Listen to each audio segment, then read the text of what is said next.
እንዴት አመሻችሁ እንዴት አረፈዳችሁ እንዴት ቆያችሁ ላለው እንደተለመደው በልዩ ዝግጅት መጥቻለሁ የዛሬ ልዩ ዝግጅቴን ትኩረት የሚያደርገው እንግዲህ ትላንትናና ዛሬ በማህበራዊ ሚዲያ ላይ በስፋት እየተንቀሳቀሰ የሚገኘው አንዲት የደምቢዶሎ ዩኒቨርሲቲ ተማሪ ነበረችና ለአለፉት 1 አመት ከ6 ወር ገደማ ታፍና በነበረችበት ሁኔታ የኢቢኤስ ቴሌቪዥን ቆይታ አድርጎላት ነበረ ያለችበት ሁኔታ የነበረችበትን ገጽታ በአጠቃላይ ጥያቄ አቅርቦ ነበር ከዚህ ጋር ተያይዞ ብዙ ጥያቄዎች የመጡ ነው ቪዲዮውም ከዩቲዩብ ቻናል ላይ እንዲነሳ ተደርጓል ከዚህ ጋር በተያያዘ እስክንድር ነጋ መስመር ላይ ይገኛል ከሱ ጋር አጭር ቆይታ አደርጋለሁ አብራችሁ እንደምትሆኑ ተስፋ አደርጋለሁ ለሌሎችን ደርስ እንደተለመደው ሼር ላይክ አድርጉ ሪፖስት ማድርጉ በትዊተር ላይ ያላችሁ ያን ስታደርጉ ሌሎች ጋር መድረስ ይችላል በቅድሚያ እስክንድር እንደምን አለ እንዴት ቆየ እንዴት ከረምክ ጤና ይስጥልኝ ጋዜጠኛ ብሩክ እግዚአብሔር ይመስገን በጣም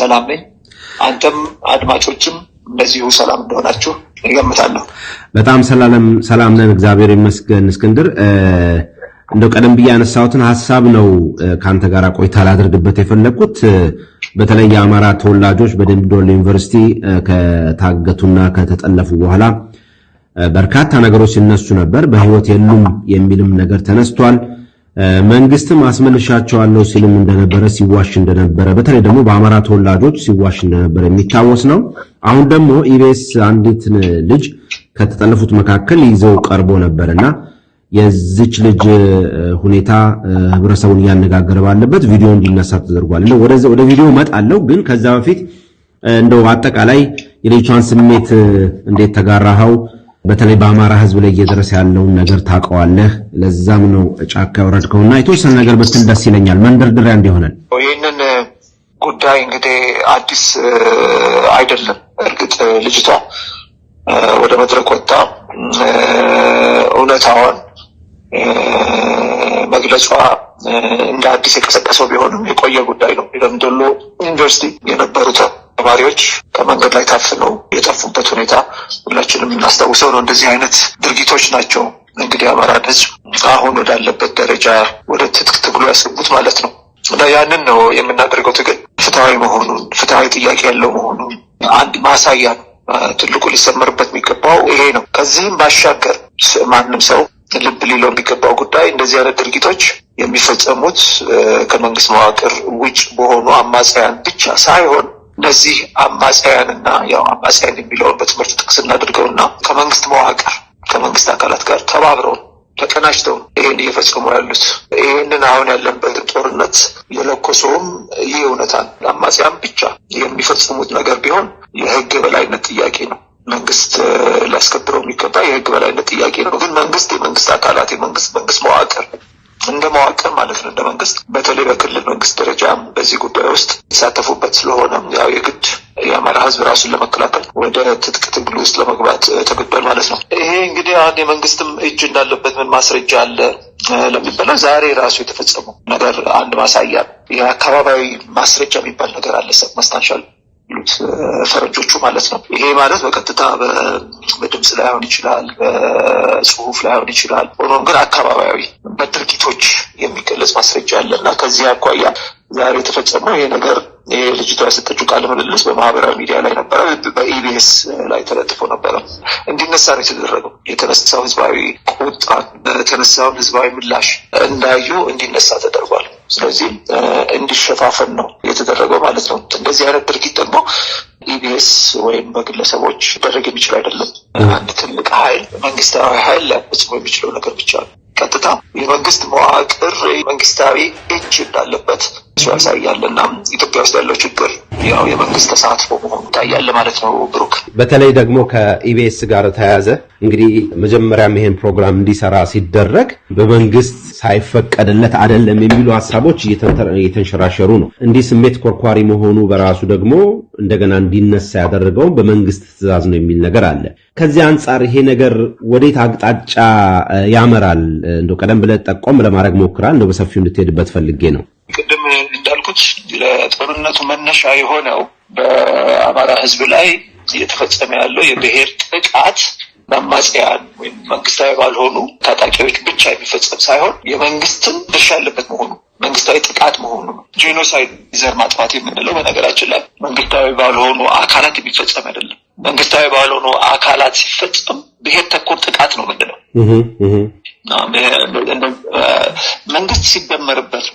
መንግስት ሲደረብበት ይሄ ብሔር ተኮር ጥቃት ወደ ጄኖሳይድ ደረጃ የምናሳድገው ማለት ነው። እንግዲህ ምን ማለት ነው?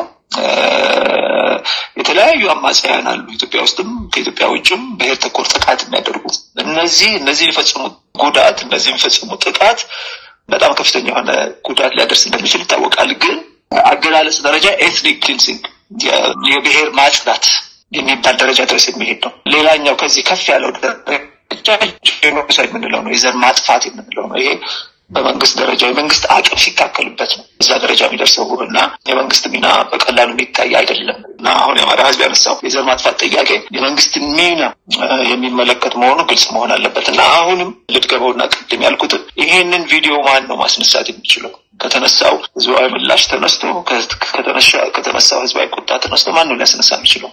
ማን ነው ያንን ተጽዕኖ ኢቢኤስ ላይ ሊያሳድር የሚችል ጥያቄ ለሚለው ጥያቄ መልሱ ግልጽ ነው። መንግስት ብቻ ነው እንደዚህ አይነት ተጽዕኖ ማድረግ የሚችለው ማለት ነው። እና ከዚህ ተነስተን ኢትዮጵያ ውስጥ ያለው ችግር መንግስታዊ እንደሆነ ግልጽ መሆን አለበት።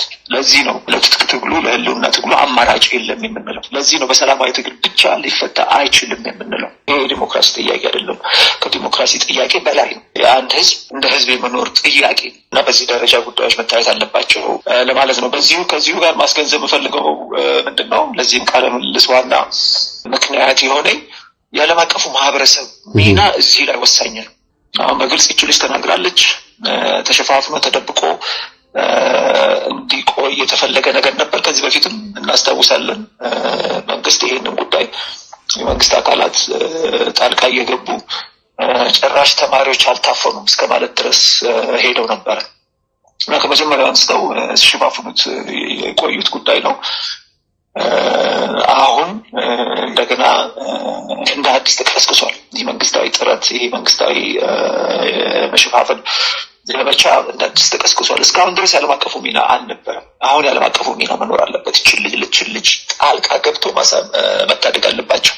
እንግዲህ ያለም አቀፉ ማህበረሰብ ስንል አንድ የሰብአዊ መብት ተቋማት አሉ እና አምነስቲ ኢንተርናሽናል እና ሂውማን ራይትስ ዋች አሉ፣ ብዙ አሉ። እነሱ አሁን ድምጻቸውን ማሰማት አለባቸው። ሌላ ሁለተኛ ዓለም አቀፍ ማህበረሰብ በምንልበት ጊዜ መንግስታትን በተለይ ለጋሽ ሀገራት የሚባሉ አሉ በኢትዮጵያ ጉዳይ ላይ በኢትዮጵያ ውስጥ ያለው የሰብአዊ መብት አያያዝ ጉዳይ በቅርብ የሚከታተሉ ማለት ነው። ለሀገሪቱ መንግስት ድጋፍ ስለሚሰጡት ገንዘብ ድጋፍ የሚሰጡት መንግስት ምን እንደሚያደርግ የመከታተል ኃላፊነት ስላለባቸው ማለት ነው እና ከዚህ አኳያ ለጋሽ ሀገራት የተለየ ሚና አላቸው። በሶስተኛ ደረጃ ዓለም አቀፍ ማህበረሰብ ስንል ደግሞ ሞልቲላተራል ኦርጋናይዜሽን ብንላቸው ለምሳሌ የተባበሩት መንግስታት እንደ አፍሪካ ህብረት የመሳሰሉ ተቋማት አሉ። እነዚህም የሰብአዊ መብት ሁኔታዎችን የሚያደርግ አካላት አላቸው። እነሱም በዚህ ጉዳይ ውስጥ ጣልቃ መግባት ይገባቸዋል። በተለይ ደግሞ የተባበሩት መንግስታት ከዚህ በፊት እኔ ራሴ ሄጄ በሩን ያንኳኳሁት በተባበሩት መንግስታት ድርጅት ስር ጄኖሳይድ ዋች አለ። ጄኖሳይድን ጉዳይ የሚከታተል ቢሮ አለ፣ ክፍል አካል አለ። የአካል የተቋቋመው በሩዋንዳ ውስጥ ከተፈጸመው የዘር ማጥፋት ወንጀል ጋር በተያያዘ በቱትሲ ላይ ከተፈጸመው ጄኖሳይድ ጋር በተያያዘ ከዛ በኋላ ማንኛቸውም የዘር ማጥፋት አደጋ የተጃበበበት ህዝብ መጥቶ በርን አንኳኳ የሚል ጥሪ አቅርቧል የተባበሩት መንግስታት። በዚህ መሰረት የአማራ ህዝብ ሄዶ በሩን አንኳኩቷል። በተወሰነ ደረጃም ከዚህ በፊት ምላሽ ሰጥተዋል። ከዛ በኋላ አሁን ድምጻቸው ጠፍቷል። አሁን ያንን ተፈጸመ ያለውን የዘር ጥቃት መንግስታዊ የሆነ የዘር ጥቃት የሚያመላክት ማስረጃ በቀጥታ የሆነ ማስረጃ በዚች ሴት ልጅ በኩል የተገኘ በመሆኑ እነሱም በዚህ ጉዳይ ላይ ጣልቃ መግባት አለባቸው ላሉ በተቻለ መጠን ይህን ቃለ ምልልስ የሚያዳምጡ ኢትዮጵያውያን አሁን የዘረዘርኳቸውን የሶስት የዓለም አቀፍ ማህበረሰብ አካላት በር ያንኳኩ ለማለት ፈልጋለሁ። ይሄ ነው ዋናው በዚህ ቃለ ምልልስ ማስተላለፍ እንፈልገው መልእክት ይሄ ነው። የዓለም አቀፉ ማህበረሰብን በር የምናንኳኳበት ጊዜ ነው። ከዛ ውጭ ያለው እዚህ ሀገር ውስጥ በተግባር መሬት ላይ እየታገልን ያለ ነው። ጦርነት አለ። ያንን ይሄ አሁን በዚህ በመንግስት ደረጃ የሚፈጸመውን እየተካሄደ ያለው የዘር ማጥፋት ጦርነት በተግባር እየተከላከልን ነው። እሱን አጠናክረን እንቀጥላለን። ለማለት ነው። ብሩክ እንደው እስክንድር አንድ ነገሮች እንግዲህ ማህበራዊ ሚዲያውን ዛሬ ስጎበኝ ነው የዋልኩትና የታዘብኩትን ነገር ላንሳና እሱ ላይ አስተያየት ቢሰጥበት ደስ ይለኛል። አንደኛ ከልጅቷ ጋር በተገናኘ የደምቢዶሎ ዩኒቨርሲቲ ተማሪ መሆኗ ምን ማረጋገጫ አለ የሚል ነገር እየተነሳና ውይይት ተደረገበት ነው የሚገኘው።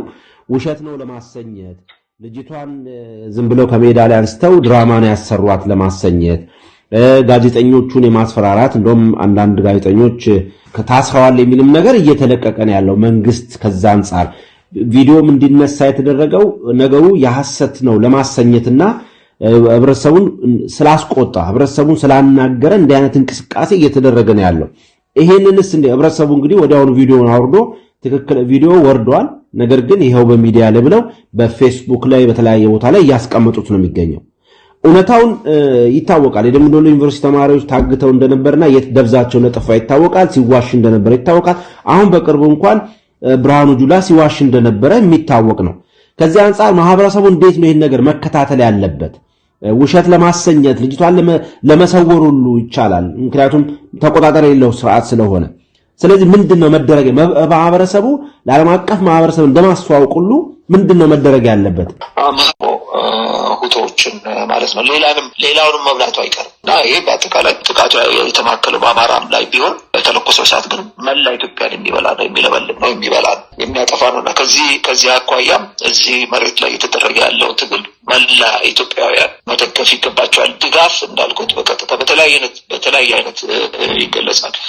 የፖለቲካ ድጋፍ አለ፣ የሞራል ድጋፍ አለ፣ የዲፕሎማሲ ድጋፍ አለ፣ የፋይናንስ ድጋፍ አለ ወዘተ እንዳለበት ሰው እንዳለበት ሁኔታና በሚችለው መንገድ መደገፍ ይገባዋል። ስለዚህ ከዚህች ልጅ ጎን መቆም ማለት መሬት ላይ ያለውን ትግል በተግባር መደገፍ ማለት ነው። በዳያስፖራ በውጭ ከኢትዮጵያ ውጭ ያለው ማህበረሰብም እንደዛ መላ ኢትዮጵያውያን አማራም ቀሪውም ኢትዮጵያውያን በዚህ ልክ ትግሉን በተግባር መደገፍ ይጠበቅባቸዋል። ከዛ ባሻገር በተለይ ውጭ ያሉ ወገኖቻችን ልዩ ኃላፊነት አለባቸው። ቅድም እንዳልኩት የዓለም አቀፉ ማህበረሰብን በር የምናንኳኳበት ጊዜ አሁን ነው። ሄደንት ማለት አለብን እና ይሄ አሁን ለመሸፋፈን የሚደረገው ጥረት ውሸት ነው ተብሎ ብዙ ነገር መባሉ አይቀርም። በነገራችን ላይ ብዙ ነገር ይመጣል ለማስተባበል ማለት ነው። ይሄ የተለመደ ነው በእኛ ሀገር ብቻ ሳይሆን በሌሎችም ሀገሮች ብዙ ምሳሌዎች እንደዚህ አይነት ምሳሌዎች ስላሉ ማለት ነው። የልጅቷን ማንነት ማንቋሸሽ፣ የሚዲያውን ተአማኒነት ጥያቄ ውስጥ ማስገባት ወዘተ ብዙ ነገሮች ይደረጋሉ። ስለዚህ በዚህ አይግረምን አንዳንድ ሳሳትም እንዳምስስተን ዓለም አቀፉ ማህበረሰብ ይሄን ያውቀዋል። በነገራችን ላይ የሚያውቀው ስለሆነ አንድ ጊዜ ወደ ማስተባበል ከተገባ ያን ለማስተባበል ብዙ ነገሮች እንደሚደረግ ስለሚገባ ልጅቷንም አምጥተው እኮ ሊያናግሯት ይችላሉ። አስገድደው ደርስ ይችላል፣ እስከዛ ሊደርስ ይችላል እሷ። ስለዚህ ይሄንን ግምት ውስጥ ማስገባት ያስፈልጋል። ዞሮ ይሄንን ነገር መጀመሪያውን እንደዚህ አይነት ፕሮግራም በደንብ ማጣራት ሳይደረግበት እርግጠኛ ሳይሆኑ እንደዚህ አይነት ፕሮግራም እንደማይሰራ በተለይ ኢቢኤስን እናውቃለን። ኢቢኤስ የትግል ሚዲያ አይደለም። ስለዚህ ሆን ብሎ ይሄንን እንደዚህ አይነት ዜና ሊሰራ የሚችልበት ሁኔታ አለ። ስለዚህ ይሄ ዜና ውሸት ነው የሚለው አካሄድ በአገዛዙ በኩል መያዣና መጨበጫውን እንዳጣ ከማሳየት ባሻገር ተአማኝነት ሊኖረው አይችልም ለማለት ነው። ለማንኛቸውም ዞሮ ይሄ ነገር እንደዚህ አይነት ጉዳዮችን የሚያጣሩ ባለሙያዎች አሉ፣ ዓለም አቀፍ ባለሙያዎች አሉ። በዚህ የተካኑ ማለት ነው ውሸትን ፈልፍለው ማውጣት የሚችሉና በቀላሉ ሊደርሱበት የሚችሉ ሙያዎች አሉ። በሰብአዊ መብት ተቋማት ውስጥ ያሉ የሰብአዊ መብት ሰራተኞች ማለት ነው። እነሱ ይፈቱታል እኮ ምን ችግር አለ? እውነት ነው የምትናገረው ውሸት ነው የምትናገረው ተብሎ ክርክር የሚነሳ ከሆነ በዛ ደረጃ እንደው እንየው ከተባለ ይችን ልጅ ለባለሙያዎች አሳልፈው ባለሙያዎቹ ጋር ማገናኘት ነው። ዓለም አቀፍ ደረጃ ያላቸው ዓለም አቀፍ ሙያ ያላቸው በዓለም አቀፍ ተቋማት ውስጥ የሚሰሩ በዘርፉ የሰለጠኑ በሙያ የሰለጠኑ ባለሙያዎች አሉ። እነሱ አግኝተው እነሱ ቃለ መጠይቅ ያደርጉላታል፣ እውነታውን እነሱ ይደርሱበታል። ሆኖም ግን አሁንም ይሄንን በምልበት ጊዜ ለእኔ ምንም ለእንደዚህ አይነት ሰው ይሄ እውነት መሆኑ ምንም ጥርጥር ውስጥ የሚገባ አይደለም። እንደው የሚጠራጠሩ ሰዎች ካሉ ማለት ነው የሚጠራጠሩ ሰዎች ካሉ እውነት ይሄ ነገር እውነት ነው ብለው እንደው ሌላ ሶስተኛ ወገን ምስክርነት የሚፈልጉ ካለ ችግር የለውም። በዛም ሂደት ውስጥ ማለፍ አለበት። ይቺ ልጅ ሚዲያ ላይ ቀርባ ቃለ ምልልስ ሰጣለች። ግን ደግሞ ባለሙያዎች ደግሞ በዚህ በዘርፉ ያሉት ይሄ ሰብአዊ መብት ጉዳይ ውስጥ የሰለጠኑ ባለሙያዎች አሉ። በዛ እነሱን ጋር ቀርባ ቃሏን መስጠት አለበትና ጥበቃ ያስፈልጋታል፣ ክትትል ያስፈልጋታል። ይቺ ልጅ በሰማናት ከሆነ መንገድ ላይ እስከ መውደቅ የደረሰች ልጅ ነች። ይሄ የፋይናንስ ድጋፍ ያስፈልጋታል። ይቺ ልጅ መንገድ ላይ ወድቃ ተመልካች ያጣች መሆን የለባትም። ይሄን ተጠብቆ ነው ከዛ በኋላ ለደህንነቷ ድጋፍ ያስፈልጋታል። ይሄ ደግሞ እንዳልኩት አሁን ያለችው አዲስ አበባ ስለሆነ ያለው ከተማ ውስጥ ስለሆነ በአገዛዙ መዳፍ ውስጥ ያለች ስለሆነ በዛ አውድ ውስጥ ደግሞ ሰብአዊ መብቶች የተከበሩበት የዲሞክራሲ መብቶች የተከበሩበት አውድ ስላልሆነ በሀገር ውስጥ ባሉ ተቋማት ጥበቃ ሊደረግላት አይችልም። ጥበቃ ሊያደርጉላት የሚችሉት እነዚህ ቅድም እንዳልኩት የዓለም አቀፉ ማህበረሰብ አባላት ናቸው። አንድም ከሞራልም ከዲፕሎማሲም ከፖለቲካም አኳያ አንድም መንግስትን በከፍተኛ ሁኔታ እየደጎሙት ስለሆነ መንግስት ወዶም ሆኖ ተገዶ ያዳምጣቸዋል። ይሄን ተሰሚነታቸውን እንደዚህ አይነት ጉዳይ ፈጥኖ መድረስ አለባቸው ብዬ አስባለሁ። በጣም ጥሩ ነገሮችን አንስተህልኛል። የፈለኩትም ይሄን ነው። ማህበረሰቡ ማድረግ የሚገባውን ነገር በተለይ እሷን የመጠበቁን ነገር በጣም ተግቶ ሊሰራበት ይገባል። እንዳልከው በአገዛዙ እጅ ነው ያለችው። እሷን ሐሳቧን ሁሉ ማስቀየር ይቻላል። አይ የተናገረችው ውሸት ነው ጥቅም ለማግኘት ነው እንድትሉ ሁሉ ማስደረግ ስለሚቻል ህብረተሰቡ እውነታውን እንዳይሸፋፈን የቻለውን ያክል እንዲያደርግ ማድረግ አለበት ያልከውን ገዛለው። እንደው ምናልባት እስክንድር እዚሁ ካገኘው ዘንዳ በተለይ ሰሞኑን ሌላ አፈና እንደዚሁ ተጠናክሮ የቀጠለበት ሁኔታ ታዝበናልና ከዚህ ጋር በተያያዘም የተወሰነ ሐሳብ ብትሰጠኝ ደስ ይለኛል። እንግዲህ የሚታፈኑትን መታወቂያ ተይዞ መታወቂያ እየታየ አልተሰማኝምና በጣም ተቆራርጠሃልና አብዛኛው ነገር አልተሰማኝም። በጣም ጥሩ ጥያቄ ምንድነው? አፈናው አሁንም ቀጥሏል።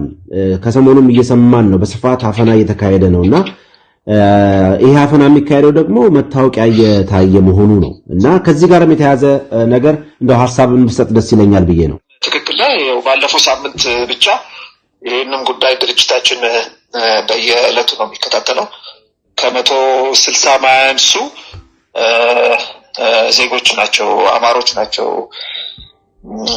ተመርጠው የታገቱት በዚህ በሸዋ ውስጥ ብቻ ማለት ነው እና በእያንዳንዱ ታጋች ላይ በነገራችን ላይ እስከ 1.5 ሚሊዮን ብር ነው እየተጠየቀ የሚገኘው። ይህም እንደዚሁ ቅድም ጠቆም ላደርግ እንደሞከርኩት ዝም ብሎ አማጽያን በሚባሉ ብቻ ቢደረግ አይደለም። በመንግስት መዋቅር ውስጥ ባሉ ሰዎች ድጋፍ የሚደረግ መሆኑ ግልጽ መሆን አለበትና አፈናው፣ እንግልቱ፣ ብሔር ለይቶ ማጥቃቱ እንደቀጠለ ነው። በእነዚህ ቦታዎች ላይ በነገራችን ላይ ሰዎች ሲያዙ መታወቂያቸው እየተለየ ነው የሚታገቱት ማለት ነው። በተለይ የአማራ ብሔር ያክት ነገር ካለ መታወቂያ ላይ ነው ትኩረት የሚደረገውና አፈናው ቀጥሏል። እርግጥ ይሄንን አፈና፣ ይሄንን ግድያ፣ ይሄንን ጦርነት በተወሰነም ደረጃ ቢሆን አሁን ህዝባዊ ትግሉ የፋኖ ትግል ትንሽ ጋፕ ያደረገው ቢመስልም የተዳፈነ ሰዓት ነው። በማንኛቸውም ሰዓት ላይ ዳግም ከስር መሰረቱ ካልተነቀለ በስተቀር ከስር መሰረቱ ካልተፈታ በስተቀር የተዳፈነ ሰዓት መልሶ ቦግ ብሎ ብዙ ጥፋት ሊያደርስ እንደሚችል ጥርጥር የለውም እና ዞሮ ምንድነው የሚያመለክተው ትግላችን ገና ብዙ መንገድ መሄድ እንዳለበት እስከ ዳር ድረስ ግቡን እስኪመታ ድረስ ጽናት እንደሚያስፈልግ፣ አንድነት እንደሚያስፈልግ ከምንም ነገር በላይ ደግሞ እዚህ በምናደርገው ትግል ውስጥ የፋኖ አንድነት የአማራ ብቻ ሳይሆን ደግሞ የኢትዮጵያውያን ህዝባዊ አንድነት ወሳኝ መሆኑን የሚያመላክት ነው ብዬ ነው የማስበው። ለምን ቅድም እንዳልኩት ይሄ ነገር አሁን አማራ ላይ ያነጣጠረ ቢሆንም ሌሎች ብሔረሰቦችንም ሌሎች ኢትዮጵያውያንም መንካቱ አይቀርም። በአማራ ላይ ስለተነሳ ያው አማራ ተኮር ትግል እየተደረገ ነው እንጂ ይሄ ነገር አማራን ሳይነካ አፋር ላይ ብቻ ወይም ሶማሌ ላይ ወይም ኦሮሞ ላይ ወይም ትግራይ ላይ ማንኛቸውም ወይም ደቡብ ላይ ያንን ብቻ አማክሎ የተነሳ ቢሆንም ዞሮ ሌላውን መንካቱ አይቀርም ነበር። ዞሮ መጥቶ አማራን መንካቱ አይቀርም ነበር እና በአንድ ህዝብ ላይ የተነሳ የዘር ማጥፋት ጦርነት፣ በአንድ ህዝብ ላይ የተነሳ ብሔር ተኮር ጥቃት በሁሉም ህዝብ ላይ የተሰነዘረ ጥቃት መሆኑ ግልጽ መሆን አለበት ለማለት ነው ለተነሳንበት ዓላማ ፍትሃዊነት ከዚህ በላይ ማስረጃ ሊኖር አይችልም። ፍትሃዊም ስለሆነ ብሩክ ፍትሃዊም ስለሆነ ያነሳነው ትግል ያነሳነው ጥያቄ ፍትሃዊም ስለሆነ በድል እንደሚጠናቀቁም ደግሞ ምንም ጥርጥር የለውም። በጣም አመሰግናለሁ እስክንድር። ጥያቄዎች እነኚህ ናቸው። እንደው ጥያቄዎች አሉ ሐሳብን እንድሰጥ ነው የፈለኩት። ምናልባት ቀረ የምትለው ነገር ካለ ከዚህ አንፃር እድሉን ሰጣለሁ። አለዛ በእኔ በኩል ግን ጨርሻለሁ። ቀረ ልል የሚችለው ነገር ለእህታችን ነው። ለደረሰባት እንግልት በድርጅቱም በራሴም ስም በጣም እንድትጽናና ፈጣሪ ከጎኗ እንዲሆን መመኘት እንፈልጋለን። አይዞሽ፣ የመከራ ዘመንሽ አልፏል። ከዚህ በኋላ ያለው ነገር ጥሩ ነገር ይጠብቅሻል። ህዝብ ከጎንሽ ነው። ህዝብ ከጎንሽ አለይም። በህዝብ በምልበት ጊዜ በኢትዮጵያ ደረጃ ብቻ ሳይሆን ዓለም አቀፉ ማህበረሰብ ራሱ ከጎንሽ እንደሆነ ማወቅ አለብሽ። ድምፅሽ ተሰምቷል፣ ፈጣሪ ሰጥቷል። በፈጣሪ በኩል ደግሞ አሁን ያው በኢትዮጵያ ብቻ ሳይሆን በዓለም ደረጃ ተሰምቶልሻል። መጨረሻ ላይ ፍትህ ታገኛለሽ።